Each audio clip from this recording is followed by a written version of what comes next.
You're listening to the Nerd to Know Media Network. Join us at nerdtoknowmedia.com.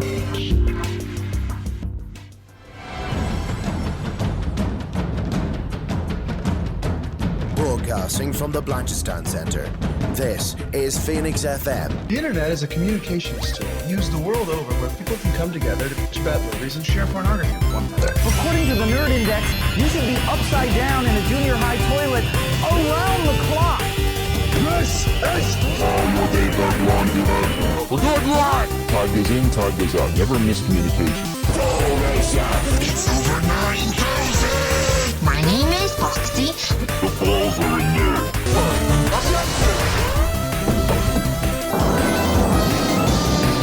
Do a barrel roll. Don't face me, bro. It's a trap. I'm a firing believer. Time to Hey, Charlie, wake up. Oh, God, oh, man.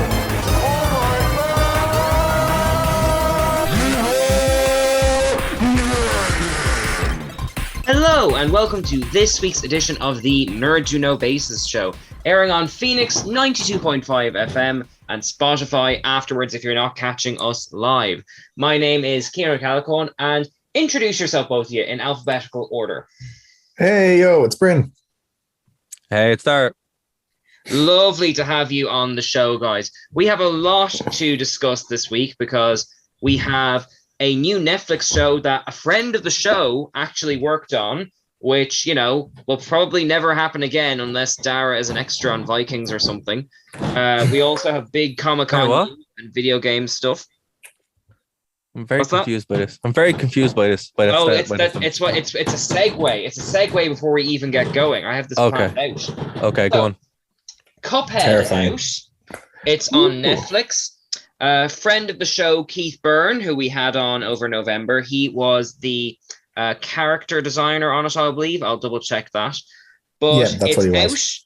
Out, and I have found it awesome. My daughter loves it more than Paw Patrol. She's watched it 3 times since it came out last Friday. I bet you're that's high praise as well. You're just like, no more Paw Patrol. Exactly. Well, no, just because it'll come back. It always comes back. Just because you've mentioned Paw Patrol, you've put the theme song on my head, Keen. I hope you're proud of yourself. Keen, whenever there's a problem, what you need to do is you need to say Paw Patrol's dead. See, you just need to say, look, Paw Patrol is dead. They've gone away. And then that way you get over the your child then learns the concept of death very early. But also no more Paw Patrol. I mean, look, Paw Patrol also gives you like time as an adult without someone tickling your forehead with long nails. So, you know, oh god, okay. This is a fact. Okay, we complain about Paw Patrol. I really need to set up an altar to Paw Patrol and Peppa Pig for all the good that it allows. But yeah, so seriously, that's how I get distracted. So, Cuphead, have you guys seen it yet? It's on my list, but I haven't gotten around to it just yet. I literally just watched Hawkeye last night. I'll be honest, I have a confession to make. I don't even know what Cuphead is. Oh, excellent. Well, no, that's a great little segue there. Okay, so quick little history lesson for Dara and anyone who's listening who may not know what Cuphead is. Cuphead started life as a game on Steam. That was the biggest thing of its year, like the Undertale of the year it came out, that kind of hype. It is a hand-drawn game in a 1920s, 30s, like Warner Brother, early Mickey Mouse style. That is incredibly difficult to play. It's very, very unforgiving. But it's incredibly charming. The characters look great. The mechanics are great. It's got like a jazzy score to it. And it's all about, wait for this, a lovely cup and his friend Mugman who accidentally sell their soul to the devil and become his bounty hunter. And this is for children. Yes, it's for children. And they have to go rake in his gambling debts and, like, you know, all the other people on his list of souls to collect. Okay. So, which I know you pointed out, Dara, is this for children? But if you watch any of those, like, early 1920s Dumbo era cartoons, they're dark. They've got really scary things in them. They've sanitized it a little bit for the Netflix thing, but only a little. it's still got that edge to it, but it's so charming and wonderful. Like, again, there's 12 episodes. We've watched all of them at least 3 times in the last 5 days since it came out. My daughter woke me up on Saturday morning asking to watch it again. It's incredibly Moorish, and I cannot recommend it highly enough. What, like, does any of this make sense to the way I'm describing it, Dar? I mean, sure. I think it's probably one of those things where like we're kind of let down by the audio based medium. The audio medium. Yes. It is hard to describe animation. I do wish we'd gotten Keith back for this episode. Yeah. I think one of the things that would be really important to say is that, you know, if you're listening to this and you're going, what the hell are they talking about? Literally just open up YouTube for a minute and look at the trailer, look at gameplay footage, and it would become immediately clear what has been described. If you can think of, like, you know, like the animation style of like Steamboat Willie from or is it Steamboat Willie or Steamboat Mickey? Anyway, Steamboat Willie, yeah. So like, if you're thinking of like that kind of era of Mickey Mouse animation, that's exactly the kind of thing where there's like a bounce to the movement and that sort of. But what I mean is, like, why now? Why do this now? Like, you know, that's what I'm confused because the game was incredibly popular, and I think it just was a case of like, you know, I think it's very much a case of like capitalizing on it while it's still hot. Well, I'm glad you brought that up, Bryn, actually, because I was really, like, you know, even though I knew Keith's contributions were going to be great, knowing the history of video game things adapted into TV and film, I was expecting to find this cute but irreverent, but no, this is great. It's really, really funny and well designed, like especially the second episode, which is all about them taking care of a baby that's been left on their doorstep, and the baby is designed like a baby bottle because everyone in this universe is like a cup or like an animal or something like that. And it's just, I know it's the wrong era to compare to, but I was getting like SpongeBob SquarePants vibes off it because this baby is psychotic and terrifying. And it's just, one of them thinks it's cute, the other thinks it's terrifying, and it's just a very, very slow reveal of how malevolent this baby child is. Like at one point, tell it no. So I've had a look. Crawls into itself, and it's so terrifying. Sorry, Dar. Sorry, I've had a look on the internet here to see if this was on the Dreamcast, and it wasn't. So no. Already, I'm kind of like, you know, make it for the Dreamcast. Like, I think that would have been a better use of. You're going to need a bit of a time machine there. No, because you can still make it. I just think that would have been better use of time of your man's time to like make it for the Dreamcast. Yeah, well, I'm sure. I would have played it, but you know, I'm sure someone's gonna reverse engineer it, put on a GitHub, and then you can put it on your Dreamcast. There you go. You know, I'm sure it will be eventually. I mean, look, it's worth looking into the story of how the game was made too, because like the guy who like made this game, his passion project, he wasn't supported by like a AAA studio or anything. He had to take out like 2 or 3 mortgages on his house because the whole game is like hand drawn, or at least significant portions of it. Yeah. And like all the music is live recordings of like jazz bands and all this kind of complicated stuff. Like it's again, the reason I compare it to Undertale is you can tell the game itself is a real passion project, and they have translated that into the series without any of the cynicism that comes with it. So I'm hugely impressed. I would recommend it for kids and for adults because all the episodes are like 10 or 15 minutes long. It's like, it's funny, but it's also got enough edge that like adults are like, because like the devil is a character in it, you know, trying to steal their souls every other episode. On what platform did it come out on? Steam. PC initially. Okay. But it's been on, I think it's on the Switch, and I'm pretty sure it's been ported over to the major consoles as well. But no, like, I don't know. I think this is a missed opportunity, guys. Well, for the Dreamcast, it's not on a console. Most on a console that people want. You know, it's like A console people want, but a console people can't get. There's a game, for example, there's this game called like Haggard the Barbarian or something like that. I can't remember the name. And that's a fairly recent game, and that came out for the Dreamcast. I'm just like, what are you doing, Cuphead people? So they made a TV show. So they made a TV show instead of making the Dreamcast port first. I would have made the Dreamcast port first. I'll be honest with you. I think it's a missed opportunity. Where do I send my? Where do I send? Fair to hold against the Netflix series. Where do I send my emails to? Do I write it to Mr. Dream to Mr. What's it? Netflix. I want the Dreamcast version. I am not a crackpot. There are too many PC ports. Please remove 2. All right. Well, that's the end of my very concise Cuphead review. Just go watch it. As Bryn has pointed out, it's very hard to recommend this animation in the form of audio. But the animation is gorgeous. The humor is great. It's 12 episodes. They're all like 10 to 15 minutes long, and they really put you in a good mood afterwards. So I recommend that highly. And just we have to give full disclosure. There is no Dreamcast port, guys. I'm very sorry. Send your angry letters to Netflix. Yeah. Info at Netflix. Angry letter section. It's in the options. It's in the options. Tell them Dara sent you. Just below the bit where it's like the kids' version of Netflix. You know, it's one of the most used features. It should be. I mean, if I had my way, every game would come out of the Dreamcast first. Yeah. You know? In fairness, I think there should be a Netflix app for the Dreamcast. So hold on, I'm actually going to have a look now. Is there enough pixels on a Dreamcast for Netflix?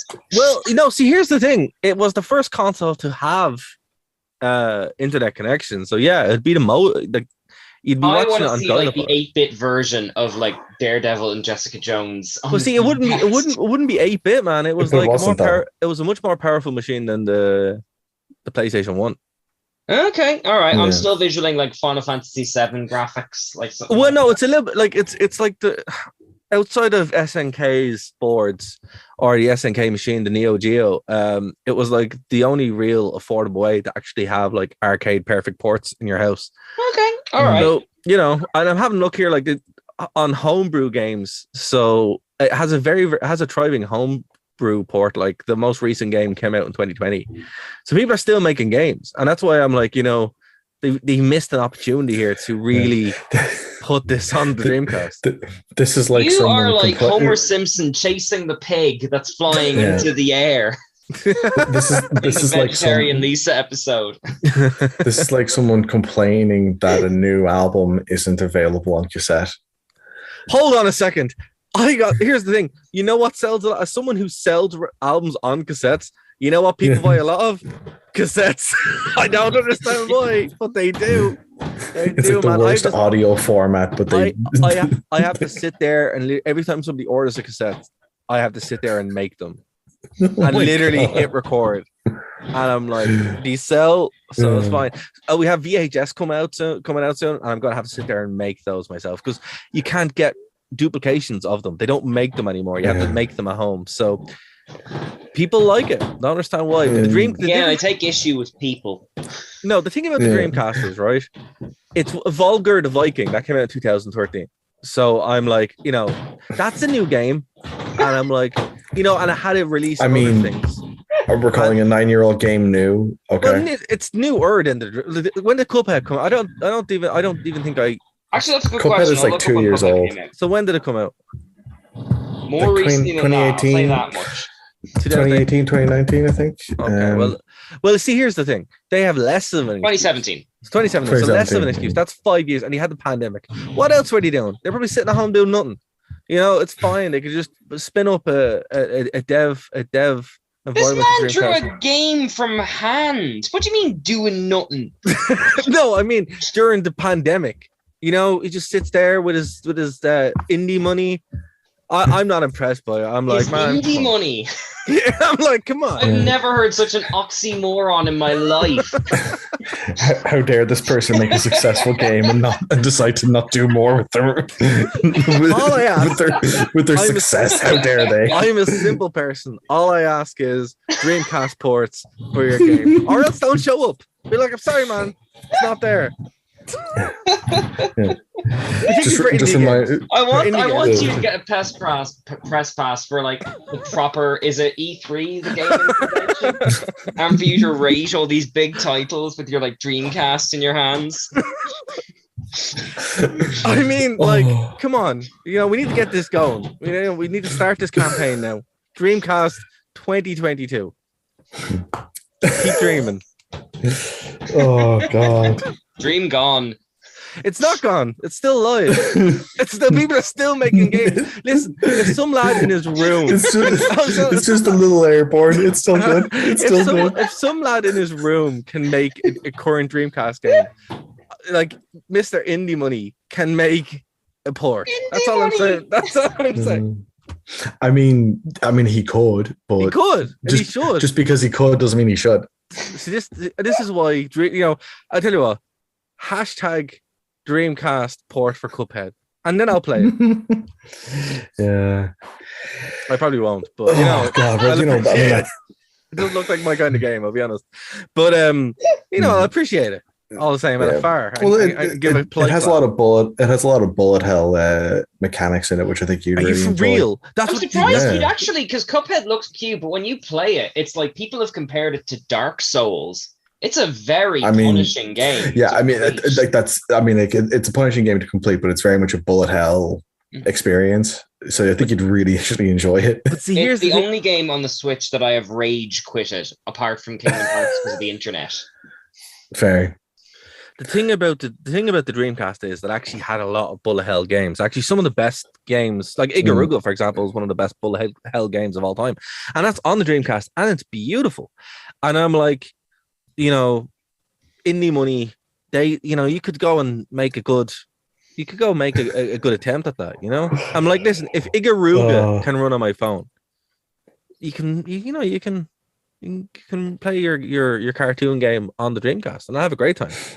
Do you want me to get the name of the studio that did Cuphead so you can go ask them? Yeah, well, I'm referring to him as Indie Money, so I don't think that's what it's called.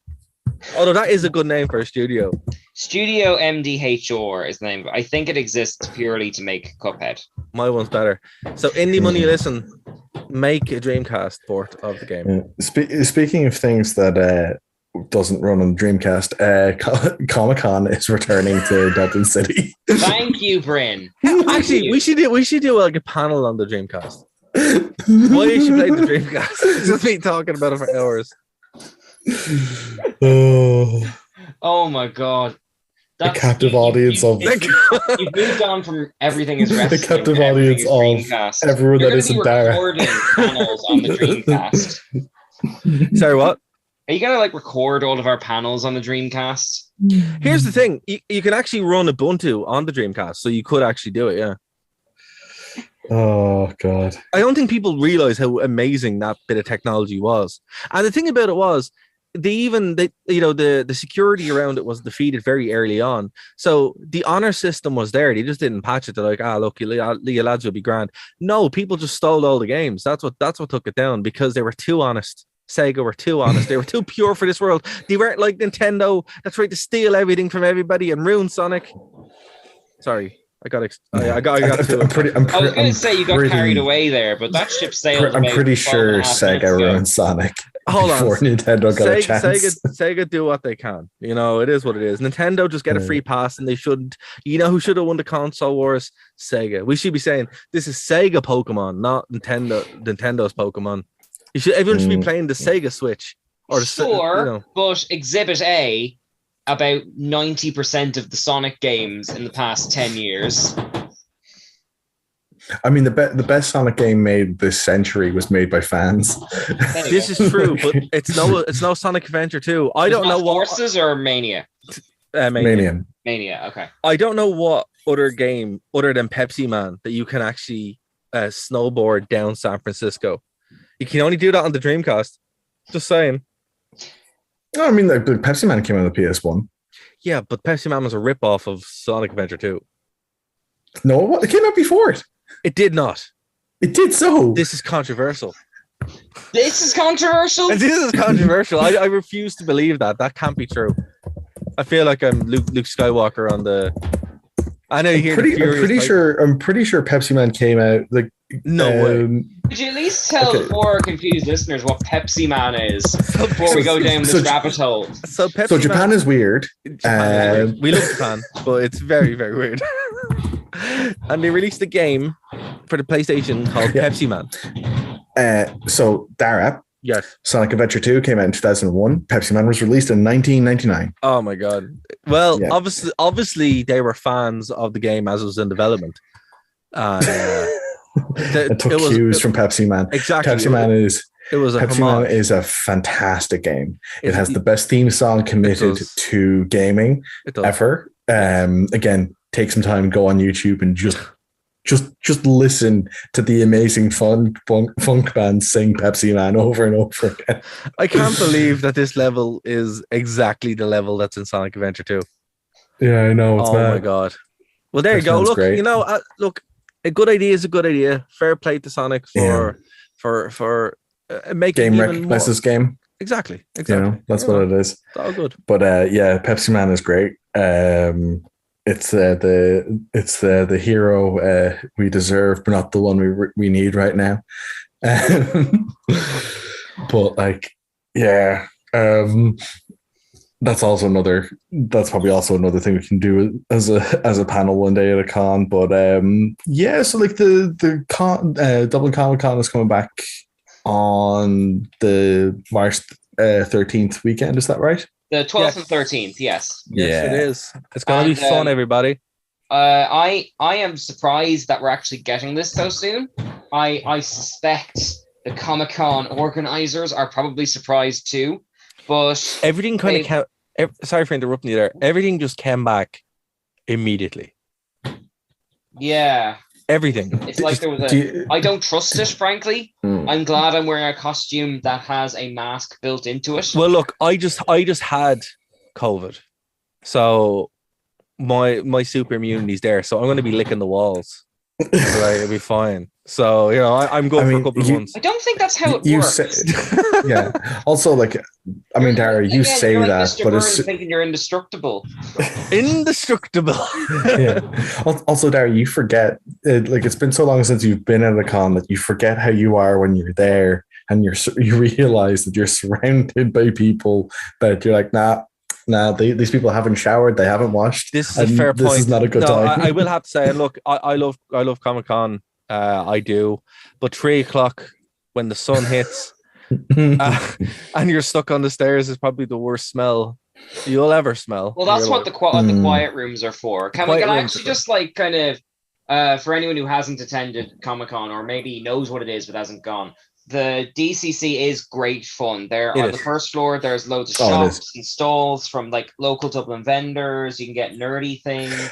You can get art commissions, which I love doing every single time. There's video games and things there. And of course, there are guests who do talks, which are for free, which is where you can get a bit of money back on the tickets. Ron Perlman is going to be there, which I'm amazed they got him. See, Ron Perlman was amazing until you followed him on Twitter. And here's here's a piece of advice for anybody listening. Do not follow people who you like on Twitter, like actors. Or just don't have a Twitter. Or don't have a Twitter. That's better advice. Because Ron Perlman was someone who I really liked until his Twitter just would not shut up. So, yeah. Well, that's always I think at this point, I kind of feel like the safe bet when it comes to Twitter accounts is, unless it's a meme account, don't bother. Or news. News is good too. Yeah. News is a good shout. Memes and news. Yeah. That's kind of that's the solid cross section. I have to say, the guests here now. I look, fair play to DCC for managing to pull this together, because there's been loads of things that have been that as I said, for our listeners who aren't in Ireland, who are in America or whatever, our restrictions were 1 day full on, and then the next day just gone. It's gone. And our restrictions were stricter and more consistent over the past 2 exactly. years. Yeah, like we were like locked down for the longest and all this kind of stuff. And then ironically, within a week of the restrictions gone away, like I got COVID. I'm like, it's just hilarious. I was like, well, it was gonna happen. See how anyway. dangerous it is to go outside. But see, I thought it was a 4-day hangover, and I'm like, man, I should stop drinking. You know? and then like my sister, my guitarist from the band, and like a bunch of my friends all got it, and we're like, all right, well, there we go, we all got together. But it was hilarious. I genuinely thought it was a 4-day hangover, and then I'm like, oh, there we go.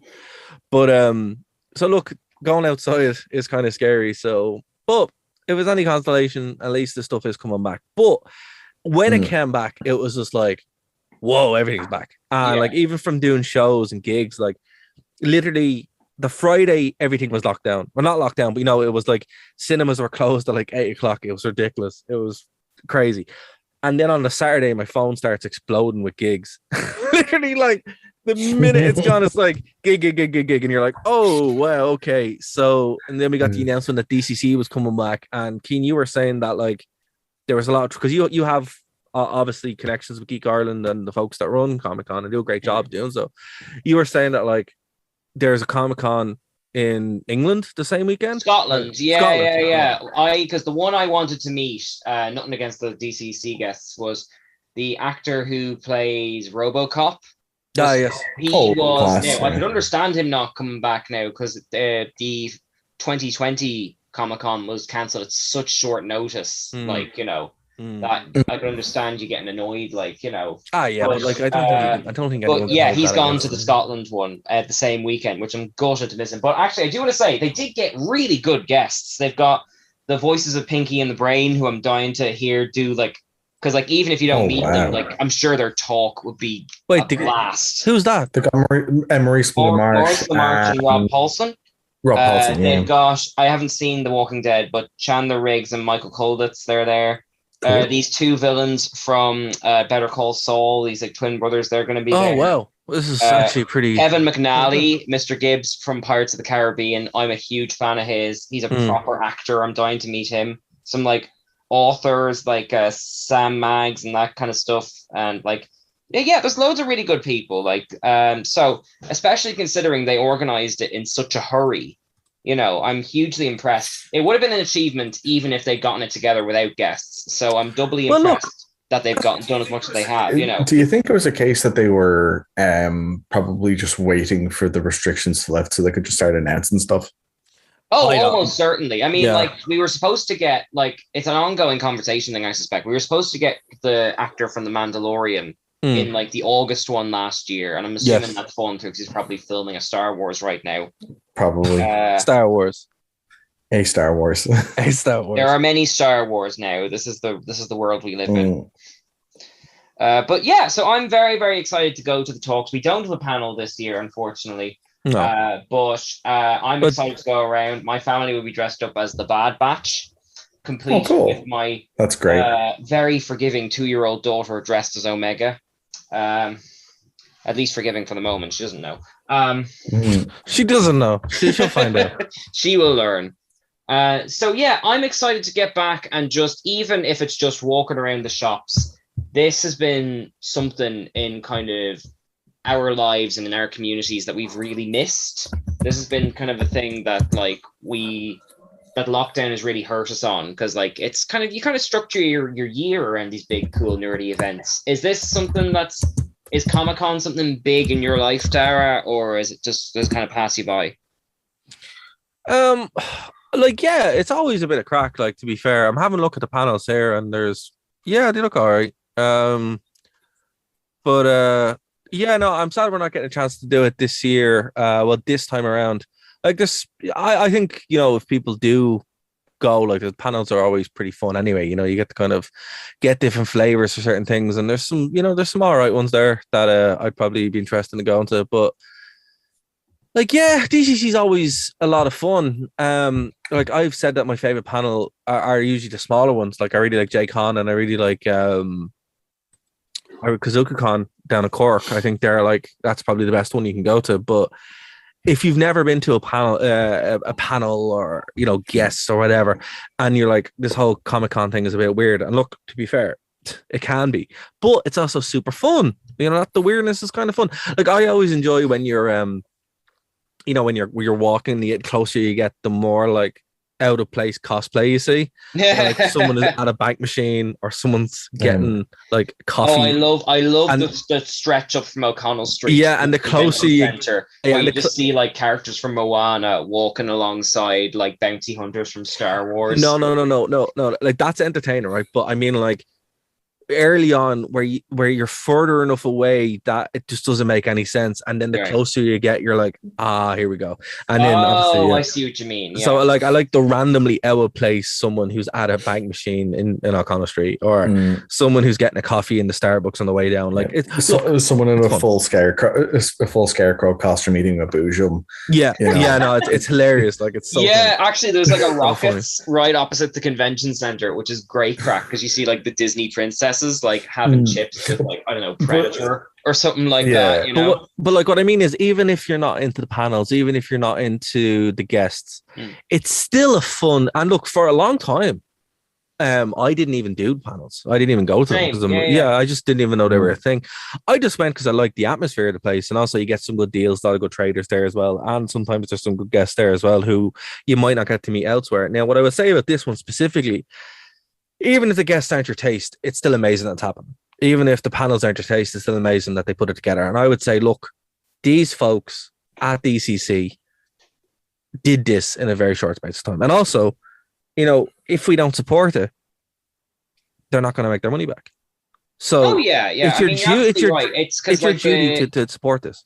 Like, DCC, it's easy to be kind of blasé when you watch the San Diego Comic-Cons on YouTube and stuff, but this is kind of home run. All the merchants are local merchants, and like, as you said, like, it's like the first two Comic-Cons I went to, I literally just got photos with all the people in costumes. Yeah, I got my fill. It's just a bit of crack. Yeah. You know? Yeah, you make friends there. Exactly, like, you know, I think the first time you and I met in person was there, even though we've been recording for a few months at that point. Yeah, like, and look, it's a lovely place to meet people and just kind of have a bit of crack, you know. And the next one now is in August. And remember as well, there was a point when there was only the one. That's true. It was so I forgot that, yeah, it was so successful that they actually expanded it out, and the spring one was just for anime, and then they just said, right, we'll just do the full thing. And that's a huge achievement. But again, like, you know, the past 2 years, like, there were no live events happening. There were you couldn't leave your house at certain points. So it's important when this stuff comes back. It's like, I'd say the same thing for gigs, even if there's gigs on locally that, you know, you might not be into the bands, or you might not know them or anything like that. Go anyway, because you know, go anyway. Go meet people. Go do things. Go support this stuff, because if you don't, it doesn't come back. And, you know, I mean, it's worth pointing. I don't want to get too political, but like, I feel like we've all made the assumption that we're kind of out of the woods. For all we know, like, that's the true. August Comic-Con is not a done thing. Well, look, war with Russia is happening. So that was the minefield I was trying to like over there. Yeah, like that's like, this is the thing. We don't know what's going to happen. You know, like, it is what it is. Like, there is that kind of war now, and you know, you watch the news and you're like, oh my god, war with Russia, blah blah blah. And I'm just like, go and enjoy stuff before it's shut down again, or before nuclear war happens. Yeah, exactly. Like, you know, so go and be nerdy before you can't be. Before you have to cosplay as, go meet Mr. Gibbs from Pirates of the Caribbean. You might die before you get another chance. Well, look, your Fallout cosplay might just be how you go outside in future. You know, get a Pip-Boy now. On that cheery note, I understand that you really wanted to talk about Bloodrayne, Darren. Well, I do. Oh, king of the segues. But look, no, seriously, guys, if you haven't got your tickets, go. It's going to be a lot of fun. We're trying to get the organizers on the show to do a bit of an interview, as we normally do. Maybe afterwards, when they have their lives back. Exactly. And you know, it is tradition that we get them on the show, so we probably will talk about a lot of this kind of stuff. Maybe not war with Russia, but you know, exactly. And I think Dara should definitely have like a stand in like the Merchants Hall where he pitches Dreamcast. Oh my god, we should do that. Okay, here's what we're gonna do. Tastes as good as it sounds. No, look, Here's what we're gonna do. We're Cian, gonna- I don't think that's a good use of Dara's time. What we should just do is get a cardboard cutout of Dara with him just going, use a Dreamcast. Use a Dreamcast. Use a Dreamcast. Or what we do is in the summer convention, we have like the stall for like Homer and Sun Tonic. Oh, yeah. I'm just like pitching Dreamcast games. The people show up. Yeah, again, I don't think that's a good use of your time. We just need a cardboard cutout with a Excuse motor me, on sir. the arm. You seem like a man who can't satisfy his wife with a Nintendo Switch. Excuse me. Oh yes, brilliant. Does Bloodrayne run on the Dreamcast? Now, see, that's not a fair comparison because Bloodrayne is okay. So, yeah, why would a game run on a game? No, hold on. Let me just kind of set the scene here. So, Bloodrayne, I kind of totally forgot about for years. I'll be honest with you. And then I was watching the Jinquisition the other day, and James Stephanie Sterling mentioned Bloodrayne out of nowhere, and I'm like, oh yeah, that's a thing. And I realized I actually owned the games on Steam, but I not only did I own the games on Steam, I also owned the new update versions of them, and I was messing around with the new PC because it's so fascinated that you would want a high-end PC that does all your wonderful things. Yes, and a Dreamcast. See, you know what I mean? The thing about it is, right? The heart wants what it wants, Cian. It does want what it wants. And, the Dreamcast is just one of those amazing pieces of technology. And, maybe we'll do a show on the Dreamcast where you play a couple of games, you can understand. That's nearly been what this episode's been. But, okay. It's like if you have, like, a house with holographic walls and a wood fireplace you do by hand. Like, it's just such a weird clash. Well, Cian, for context, this game in PC, which I bought, has 40 gigs of RAM, has a high-end GPU, and basically just runs really, really well, right? I have been playing Bloodrayne, which is a game that came out in 2002, and then I've been playing PS2 games on it, and then the remastered version came out in 2011. For the less informed people in the audience, which is me, can you give us an elevator pitch of what Bloodrayne is? You're a vampire that kills Nazis. Lovely. Carry on. It's wonderful. It's a wonderful game. It's very succinct. I'm incredibly impressed. It's so incredibly violent. So obviously the Nazis were, the whole thing is they were big into the occult, and there's loads of games based on it. Wolfenstein, which you guys should totally play. But Bloodrayne is one of those as well. But you play as a vampire, and basically you're running around, and it's just so like I was playing it the other day. I'm like, this is just so satisfying because the combos that you can do, it's so violent. Like you stab one of them and then you do a backflip and you cut their head off and it goes halfway across the screen and you're like, this is so gratuitously violent, but it's wonderful. It is a wonderful game. And also, it's kind of hard to feel sorry for the Nazis, right? So you don't. So it's just enjoyable. It's obviously set in an ancient castle in Germany, and the first one you fight the Nazi army. The second one as well, it's more kind of vampire-y, but the scenes look more like the Vatican because it's all supposed to be like more the aristocratic part of vampire lore. And they remade the two of them, and they look pretty good. So I've been working through those, and I'd say, look, if you haven't played Bloodrayne, if you totally missed it, I did. It came out for the PS2, the Xbox, the GameCube, but you can also get it on the PS4 now and the PS3. You can't. Too. Sorry, what? It also had a bunch of movies made too. We're not talking. I was going to say, wasn't there a movie by Uwe Boll about it? Was. It was. There were 3 movies made by Uwe Boll. No way. Yeah. So there was starring your one who was the Terminator in Terminator 3. Yes. Oh yeah, I remember she was good. Yeah. So there's Bloodrayne 2. Not in those movies, she wasn't. And then Bloodrayne, the Third Reich. Yeah. And there's also a parody film that Uwe Boll also directed. So he directed his own parody. He did. I mean, I suppose it undermines anyone else who tries it. Well, I mean, Now, the sad part about it is while there's not a Dreamcast port of this, there was an Xbox port of it. Now, the Xbox is the spiritual successor to the Dreamcast, so we're going to let that one slide. It's true. It's true. So yeah, there we go. I think you'd really enjoy Bloodrayne. I'll give it a go if it ever becomes It's on the available Switch. I don't It's on like the Switch. violent games in general, but if the gameplay is good, No, I'm much more Kingdom Hearts and Cuphead than I am fair. Nazis fighting vampires. Although I would be very interested to see, since Bryn seems to have familiarity with both of them, who would win in a fight between Cuphead and the main character in Bloodrayne. I mean, because it's kind of like a Bugs Bunny versus Dracula type situation where you kind of think it's one-sided until you actually think through the mechanics of what a cartoon character can get away with. Yeah, it's more like going, well, who would win in a fight, Doom Guy or Martian Manhunter or Marvin the Martian? It's like Marvin the Martian, easily. He has an endurance threshold that's ridiculous. This is true. But at the same time, Doom Guy. Yeah, Doom Guy doesn't stop. Like, the thing about it is, it's like, I went through a weird period where I was like, I want vampire games.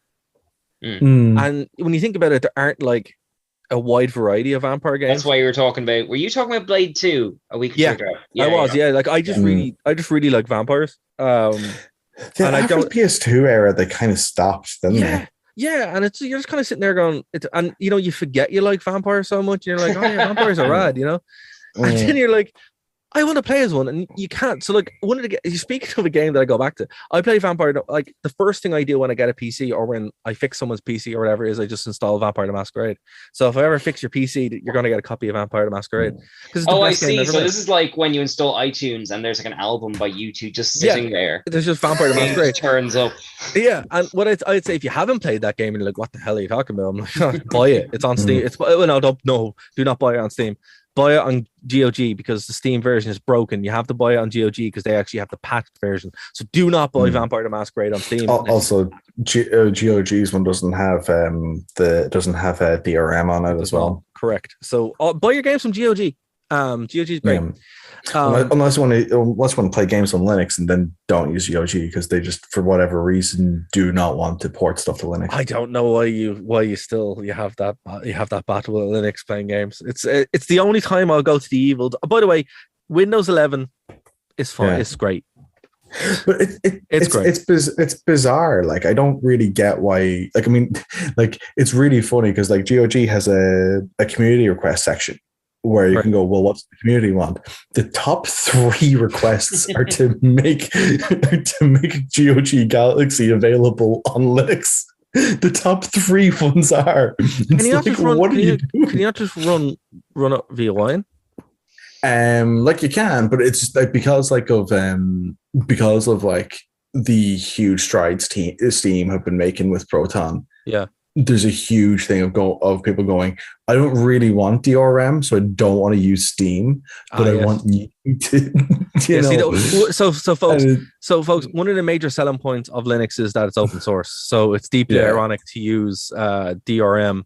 We are hitting full on Dara bingo this week. Oh yeah, we hit everything. Almost everything. So Wine is how you run Windows programs on Apple or Linux. Yeah, and then Steam have made their own version of it called Proton, which is specifically for games, and that's how games run on the Steam Deck. Now, see, it's funny, right? I would be the Linux guy, and Bryn is like committed to getting. Like, I'm just like, I just have a Windows petition. I just game on Windows. Bryn is like, no, I will game on Linux. I will game. I will make it work. But it's funny though, because like I literally, like, I mean, especially on the current OS I'm using is Gorilla Linux, and basically everything I need for that is already pre-installed and pre-configured. So I literally just have to install games and run. So what's it called again? And everything works. Garuda Linux. Okay. So there you go, folks. And if you wanted to game on Linux, you can do it. But there are caveats to that. Like, if you want to play anything multiplayer, you can't do that on Linux because chances are it's got anti-cheat and that's not going to work. If there's the YouTube channel Linus Tech Tips, they did a documentary series not too long ago going through their experience of trying to game on Linux, and it's really good from the perspective of someone who knows nothing about Linux. I definitely recommend checking that out if you are curious. But like if you're going into Linux going, oh, this is going to be like using Windows, trust me, it's not. There are headaches gaming on Windows, and there are even more headaches gaming on Linux because there's a whole extra layer to it. But yeah. So when you do eventually get through there, I do have a couple of. How long do we have left, Ken? 10 minutes. Right. So I'm gonna run through some of the games. But I'd love to talk about Batman before we wrap. It's just there's nothing I can bring to this conversation that is of value. No, well, here's the thing. It's about to, right? So obviously I haven't had a PC in a very long time. So I've just had a bunch of games saved over, and I fell into a Call Me Kevin Call Me Kevin void. Where like he's a YouTuber, he's an Irish YouTuber who lives in Spain, and he plays like mad games. So I mind a couple of the games that he recommends. House Flipper is one of the best games I've ever played in my life. And I have a problem because that game is incredibly addictive. Now, House Flipper. So I know those words separately. I don't know what it means together.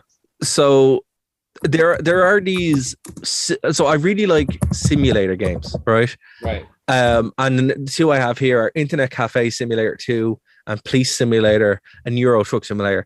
Wait, Internet Cafe Simulator? Yeah, it's wild. You run an Internet Cafe, but it's mad. But House Flipper is one that I'm just enamored with. And basically, so the idea is that you're improving houses. You're improving houses, exactly. So you know those shows that you watch where they like find a rundown house and then they paint it and all that kind of stuff. Mm-hmm. You do that in this game, and it is a phenomenal experience. It is the most satisfying game I've ever played, and you can play for hours.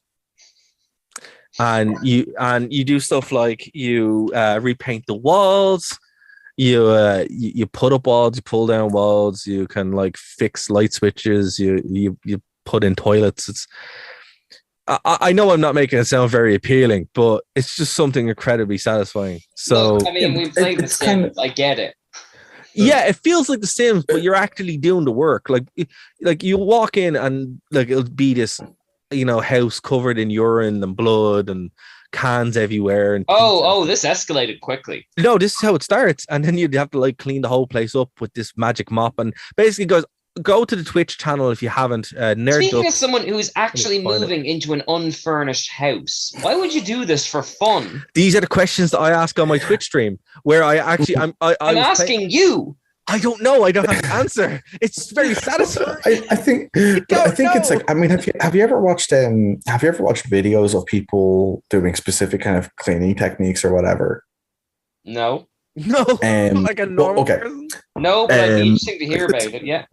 So, like, I mean, there's like I've seen videos where people are going like, I'm going to wet vac this living room or whatever. Yeah. It's really satisfying. Yeah, for sure. Really, in the same way that, like, watching, like, the whole reason why like Dr. Pimple Popper is even a thing is because people enjoy watching people have their pimples popped on camera. This satisfying. But look, it's one of those things where like the concept is silly, but then you actually play the game and you're like, this is actually like, look, some of the ones I mentioned there, the police simulator is ridiculous, and the Internet Cafe simulator is even more ridiculous. And I would recommend watching Call Me Kevin because it's funny how he plays them. But the actual House Flipper one, you can sit there and just play for hours. Now, they also have a Cyberpunk DLC, so you can make your dream Cyberpunk house. So I have, and it's brilliant. And that's my office. And I'm like, I'd rather live here. So, but the goal is you can actually buy houses, and then you end up building your money. So eventually, when you make 400 million, you can live on the moon. Class. What's that to like? You gotta build up to these big leaps. This is what the game does. So you're there cleaning someone's toilet, and then the next day you're on the moon. I mean, if that's not part of that Wachowski's film with your woman from that 70s Jupiter Ascending. I didn't even think about that. That's a very good point. I mean, like, look, if that's not inspiring, I don't know what is. But House Flipper, I 100% recommend. Go to GOG, give them money, go to Harvey Norman, get yourself a gaming PC, and then just play House Flipper, and you'll have a great time. Wait, is there a house on the moon? Yes. And you're flipping that one? Yes. Right. Great time. Great time had by all. I wonder where you go Apparently after the moon. I don't know. I thought I was going to have a hard time explaining Cuphead. You have upped the ante. I mean, apparently it's on the PS4, and then I ran. It is on the PS4. Weird. And I went it's to on the Xbox as well, apparently, according to its website. I went to. I was randomly looking for another kind of simulator game that was similar to it, and there's one about a burger joint that's actually haunted. So, or it's like this weird simulation. So I'm playing that on the PS5 at the moment, and that's a weird game that I still don't understand, because you have to make the burger, and then if you don't make the burger properly, this weird mad cow comes and kills you. So wow. It's a fun experience. It's that reminds me of like I named this as my favorite game released last year, Wrestling Empire, where a disturbingly real thing happened while playing it, where or like at least realistic feeling thing happened, where like my character got released from the wrestling company she was wrestling at. The first week on the indies, she broke her back, and she didn't have any health insurance, so she had to pay for that. Had to pay for all of her surgeries and rehab herself. That's really depressing. Yeah, she's fine now though. You see, the thing about it is, when it's in this burger place, it's it's a weird kind of like, I don't know what happens in it yet. I do think they're building up to some kind of Soma like reveal where it's a simulation or whatever. Yeah, that just sounds dark and depressing, man. Not gonna lie. It's God. Oh man, Do you guys play games that are fun? Yeah, I mean, Wrestling Empire is fun, apart from when stuff like that happens. House Flipper is the most fun I've had in a long time. Oh my god. Okay, all right. Anyway, talking about something nicer, I got Knights of the Old Republic on best the game ever Nintendo made. Switch. Oh my god, Star Wars. We've hit Dara. Yeah. Bingo. So I'm gonna You've talk got 3 about minutes. this. Talk fast. I'm going to talk about this, but I'm going to say things that are going to upset people, mainly Dara, which is that I have tried several times to get into Knights of the Old Republic, and I just have never been able to successfully do it. First time I played was on the Xbox, where instantly I was like, I don't like how combat works in the game, because I was so used to how Dark Forces does it. Next time I played it was on PC, where I tried like 3 or 4 times, but I just kind of like would either lose interest in it really, really early on. Same. Well, I have to say, it took me a while to get off that first city planet. Yeah, it is the biggest problem. There's a mod that actually gets rid of it. Exactly. Yeah, there's a reason why there's a mod for it. But I'm playing it now, and it's the first time that the control scheme has made any kind of sense to me is playing it on the Switch. I'm actually enjoying it more than I ever have before. So I'm really hoping I'm going to get off Taris for the first time. You could have just modded it. I could have just modded it, but I mean, if you're going to play it once in your life, you might as well play it properly. But see, that's why you play it 6 or 7 times every year.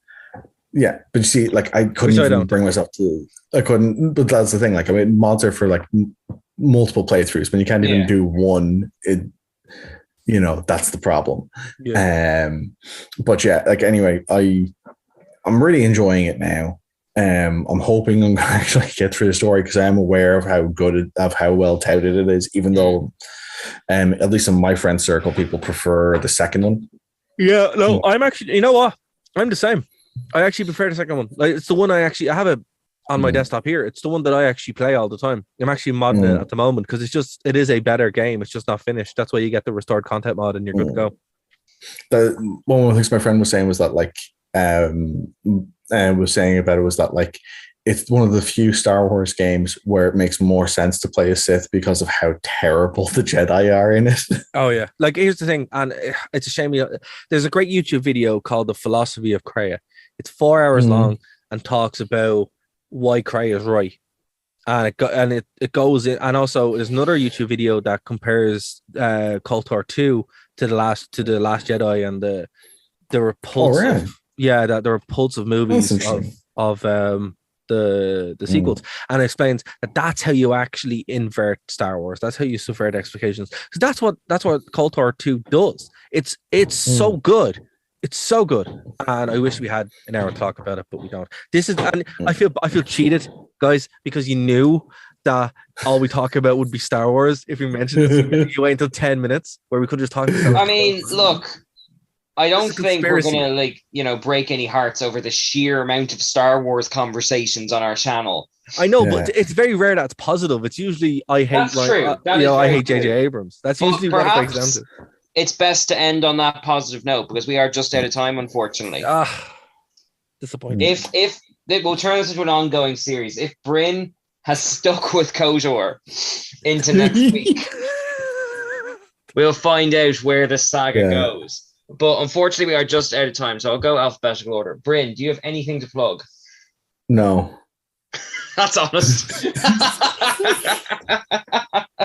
Dara, how about you? I do. Harvey Normans, give them your business. PC Specialists, don't give them your business. And obviously go to Nerd to Know Media. Check out all the shows, subscribe, like the podcast. We're able to stream live again, which is great. Basically, for 11 weeks, the website was basically shut down because we just couldn't do anything. Just literally couldn't do anything. So we're back to normal. We have a rake of shows coming out. I think there's like 3 shows every week. And go over to my Twitch channel, Nerd Ducks, where you can see me play loads of games, including House Flipper. I play a lot of House Flipper. All right, I'll quickly plug myself. The last of my retro review Batman pieces is out on Geek Ireland. The Dark Knight Rises is threatening to be more controversial than Batman and Robin, so I'm watching the comments on that with great fun. That's one of the only movies that I went to bed angry after watching. I find that hard to believe. The Dark Knight Rises. I hate that movie so much. I hate it. No, for a long time, it was my most hated movie. And then The Force Awakens came out. And like Bane got to walk off into the sunset happy. All I'm saying is I can forgive The Dark Knight Rises. I can't forgive The Force Awakens. My work is done. I am free. The Hague should be in session now with JJ. That's all I'm saying. And it should be like just pointing at Star Wars, going, "Look what you did." You were so close to ending on a positive note. I blame myself. I blame myself. I'm pretty sure Dara will agree with me that Robert Patrick should be walking around with a photo of JJ was going, "Have you seen this man?" I agree there. We're gonna get on a watch list before too long. So yeah, that's just going to finish up my plug there. I'm also running classes for All Abilities Ireland on Eventbrite. They're all over Zoom. Most of them are free. Some are drama, some are public speaking, some are creative writing. So if you've still got a hankering for Zoom classes and you're not burnt out post lockdown, you can find me there. I run them myself, and it'd be great. They're always great fun. So come check them out. And we give Keen chats. Your money. Yeah. Just do I mean, if you want to do it directly, I'll be the one of the bad batch in Comic-Con. But like, you want to do it more formally. Just walk up and give him a $5 and go, "There you go." That's what I recommend. And I'll desperately hope that stormtroopers have pockets. You can sew them in. Yeah. All right. So before we get sucked into a KOTOR Dark Knight Rises long discussion, which we'll save for next week, I just want to say thank you to Bryn and Dara for always giving up your time to do this show. And of course, thank you for listening. We really appreciate Play Pepsi Man. Loads of Comic-Con stuff coming up in the next week or two. And of course, with Batman coming in next week, I'm sure we'll have something like that before too long. But until then, thank you so much and goodbye. Bye. Lips and houses. Play Pepsi Man.